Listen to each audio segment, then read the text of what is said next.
ஆன்மீக அன்பர்கள் அனைவருக்கும் அன்பான வணக்கம். இன்றைக்கி நம்ம பதிவில் பார்க்கக்கூடியது ரொம்பவே சுவாரஸ்யமான ஒரு தகவல் தாங்க.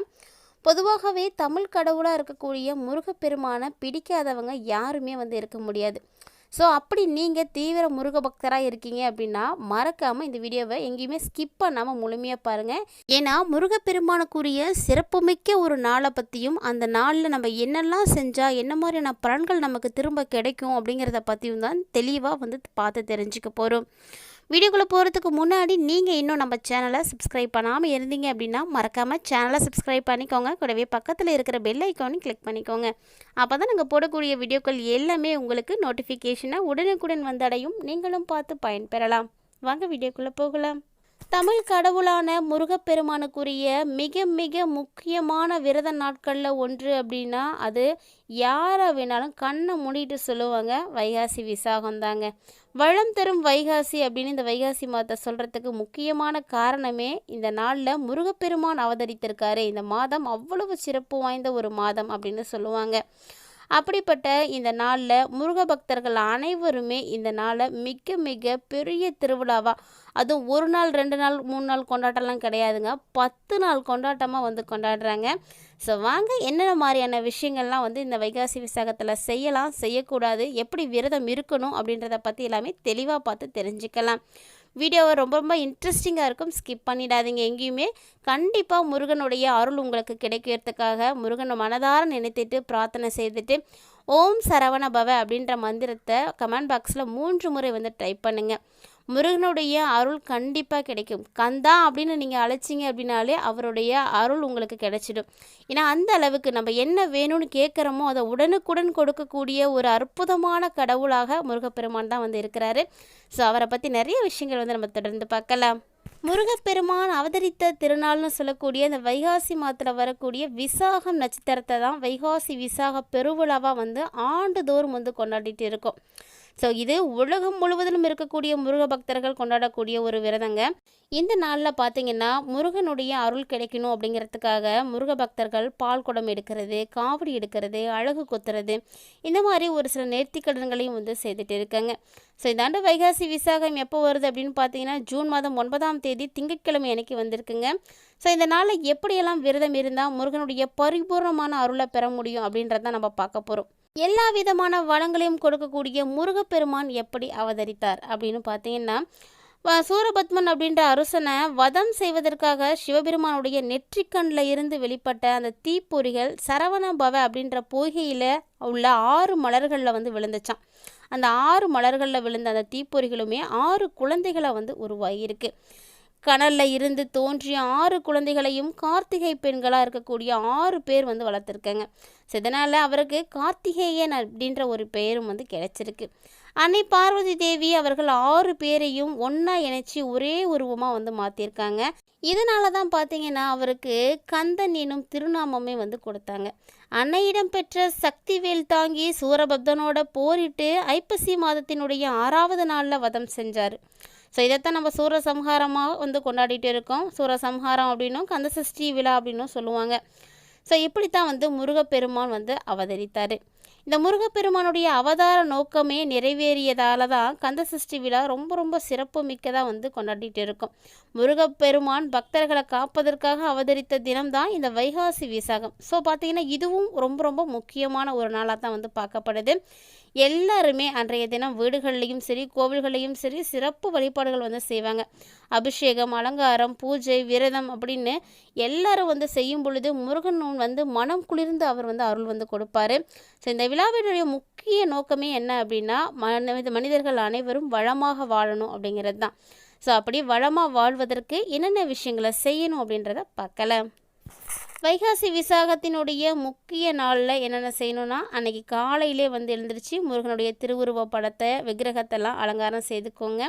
கட்டாயமாக ஏதாவது ஒரு நெய்வேத்தியம் வைக்கணும். முடிஞ்சால் சக்கரை பொங்கல் வச்சுக்கோங்க, அது ரொம்ப ரொம்ப நல்லது. ஏன்னா அது எல்லாரும் எல்லா விஷயங்களுக்கும் செய்யக்கூடிய ஒரு இனிப்பு.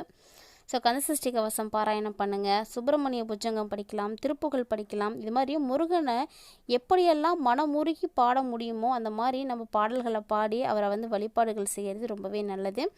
மேலும் இந்த நாளில் பல முருகன் கோவில்களை பார்த்தீங்கன்னா உங்களுக்கு பிரம்மோற்சவம் கூட செய்வாங்க. அதுவும் பார்த்திங்கன்னா 10 நாள் நடக்கக்கூடிய இந்த திருவிழாவில் முருகனும் அவருடைய மனைவியும் பார்த்திங்கன்னா பெரிய தேரில் ஊர்வலமாக வந்து வருவாங்க. ஸோ முருகப்பெருமானுடைய திருக்கல்யாண வைபவமும் இந்த நாளில் வந்து செய்வாங்க. ஸோ இது எல்லாமே முருகனுடைய பக்தர்கள் விரதம் இருக்கக்கூடியவர்கள் செய்யக்கூடியது. ஒருவேளை விரதம் இருக்க முடியாதவர்கள், அன்றைய தினம் பெண்களாக இருக்கீங்க அப்படின்னா தெரியும், உடல்நல பாதிப்பு அடைஞ்சிருக்கக்கூடியவங்க, விரதம் இருக்க முடியாதவர்கள், மெடிசன் எடுத்துட்ருக்கேன், என்னால் சாப்பிடாமல் இருக்க முடியாது அப்படின்றவங்க, கர்ப்பிணி பெண்கள், அது இப்படி இருக்கக்கூடியவங்கலாம் என்ன மாதிரியான வழிபாடுகள் செய்யலாம்? விரதம் இருக்க முடியாதவங்க அன்னைக்கு நாள் முழுக்க உபவாசம் இருந்து தான் விரதத்தை வந்து கடைப்பிடிக்கணும் அப்படின்னு கட்டாயம் கிடையாது. ஸோ எளிமையாக உங்களுக்கு பால் பழம் சாப்பிட்டு கூட நீங்கள் விரதத்தை வந்து எடுத்துக்கலாம். அது மட்டும் இல்லாமல் அந்த நாளில் சைவம் சாப்பிட்டோ விரதம் இருக்கலாம். ஸோ உங்களுக்கு என்ன மாதிரியான விரதம் இருக்க முடியுமோ அப்படி இருக்கலாம். முருகப்பெருமானுக்குரிய மந்திரங்களை மட்டும் அன்றைய தினத்தில் சொல்கிறது ரொம்பவே நல்லதுங்க. எந்த விதமான மந்திரமுமே எனக்கு தெரியாது, முருகனுடைய எந்த மந்திரமும் எனக்கு படிக்க தெரியாது அப்படின்றவங்க ஓம் சரவண பவ அப்படின்ற இந்த எளிமையான மந்திரம் ஒன்று போதுங்க. எத்தனை முறை உங்களால் சொல்ல முடியுமோ அத்தனை முறை நீங்கள் சொல்லுங்கள். அதுவே போதும், உங்களுக்கு சிறப்பான பலன்களை கொடுக்கும். அதுவும் வைகாசி விசாக பெருவிழா அன்னைக்கு முடிஞ்ச வரைக்கும் இனிப்புகளை வாங்கி தானம் கொடுங்க. அது ரொம்பவே நல்லது. கூடவே பார்த்தீங்கன்னா எறும்புகளுக்கு அரிசி, கோதுமை மாவோட வெல்லம் கலந்து இதெல்லாம் வந்து நீங்கள் கொடுக்கலாம். இதனால் முருகப்பெருமானுடைய மனம் மகிழ்ந்து அவரது பரிபூர்ணமான அருள் நமக்கு வந்து கிடைக்கும் அப்படின்னு சொல்லுவாங்க. ஸோ இந்த மாதிரியான விஷயங்கள் எல்லாம் நீங்கள் செய்கிறது ரொம்ப ரொம்ப நல்லது. அது மட்டும் இல்லாமல் முருகனை அன்றைய தினத்தில் நீங்கள் வழிபாடுகள் செய்யறதுக்குன்னு ஒரு சில முறைகள் இருக்குது. அதாவது பார்த்திங்கன்னா முருகன் அப்படின்னாலே அறுபடை தான். ஸோ அறுபடை முருகன், ஆறுமுகன் அப்படின்னு அவரை நம்ம சொல்கிறோம். அதனால் அவருக்கு செய்யக்கூடிய எந்த ஒரு விஷயமா இருந்தாலுமே கூட 6 அப்படின்ற எண்ணிக்கையில் இருக்கிற மாதிரி நம்ம செய்கிறது நமக்கு சிறப்பானதாக இருக்குங்க. பொதுவாக பார்த்திங்கன்னா முருகப்பெருமானுக்குரிய முக்கியமான விரத நாட்களில் ஒன்றாக தான் இந்த வைகாசி விசாக விரதத்தை வந்து சொல்லுவாங்க. இது முருகனுடைய அறுபடை வீடுகளில் மட்டும்தான் விசேஷமாக இருக்குமா அப்படிலாம் கிடையாதுங்க. சின்னதாக இருக்கக்கூடிய முருகன் கோவிலாக இருந்தாலுமே அன்னைக்கு அங்கே பூஜை, அலங்காரம், யாகம் எல்லாமே வந்து நடக்கும். ஸோ கட்டாயமாக முருகன் ஆலயம் இருக்குன்னா அன்றைய தினத்தில் நீங்கள் போய் தரிசனம் பண்ணிட்டு வாங்க. போக முடியாதவர்களும் கவலைப்பட தேவையில்லை. எங்கே இருந்து நீங்கள் முருகனை மனதார நினைத்து வழிபாடுகள் செய்தாலும் கந்தனுடைய அருள் உங்களுக்கு நிச்சயமாக வந்து கிடைக்கும். ஸோ பரிபூரணமாக மனசில் ஆத்மார்த்தமாக யார் ஒருவர் முருகனை நினைத்து வழிபாடுகள் செய்கிறாங்களோ அவங்களுக்கு முருகன் நிச்சயமாக அருள் கொடுப்பாரு, கைவிடவே மாட்டார். அதனால தான் தொடர்ந்து முருகனுடைய வழிபாடுகளில் நிறைய பேருக்கு ஆர்வங்களானது அதிகரித்துட்டு இருக்குது. ஸோ இந்த நாளில் முருகனுக்கு 6 அப்படின்ற எண்ணிக்கையில் நீங்கள் கண்டிப்பாக எது வேணாலும் செய்யலாங்க. அதாவது 6 வகையான மலர்களை வந்து படைத்து வழிபாடுகள் செய்கிறது ரொம்பவே நல்லது. எந்த மலர் கிடைக்குதோ அதை வந்து வச்சுக்கோங்க. அதில் 6 வகை இருக்கிற மாதிரி பார்த்துக்கோங்க. பூஜைக்காக எடுத்து வச்சுக்கோங்க. கிடைக்கக்கூடியவர்கள்லாம் முருகப்பெருமானுக்கு மிகவும் பிடித்தமான மலர் அப்படின்னா சிவப்பு வெற்றி, முல்லை மலர், செவ்வரளி, தாமரை, செண்பகப்பூ இதெல்லாம் வந்து கிடைக்கும் அப்படின்னா கண்டிப்பாக ட்ரை பண்ணியாவது வாங்குங்க. முடியாதவங்க ஏதாவது ஒரு மலரை வந்து நீங்கள் வச்சுக்கலாம், தவறு கிடையாது. அதே போல் நீங்கள் வைக்கக்கூடிய நெய்வேத்தியமும் அப்படி தான், இனிப்பும் ஏதாவது 6 வகையாக இருக்கிற மாதிரி பார்த்துக்கோங்க.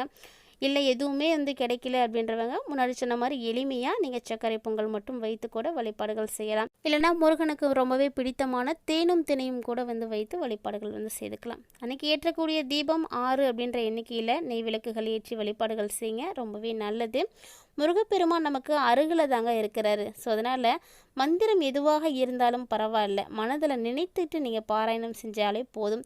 தீபதூப ஆராதனைகள்லாம் அன்றைக்கி தினத்தில் காட்டி 2 கைகள் நிறைய மலர்களை எடுத்து நெஞ்சுக்கு அருகில் வைத்து குடும்பத்தில் இருக்கக்கூடிய எல்லாருடைய பேர்களையும் மனதார ஆத்மார்த்தமாக நீங்கள் சொல்லி எல்லாரும் வந்து நல்லா இருக்கணும் அப்படின்னு, முருகா என் குடும்பத்தில் இருக்கக்கூடிய அனைவருக்குமே உன்னுடைய அருளுக்கு வந்து கிடைக்கணும் அப்படின்னு வேண்டிக்கோங்க.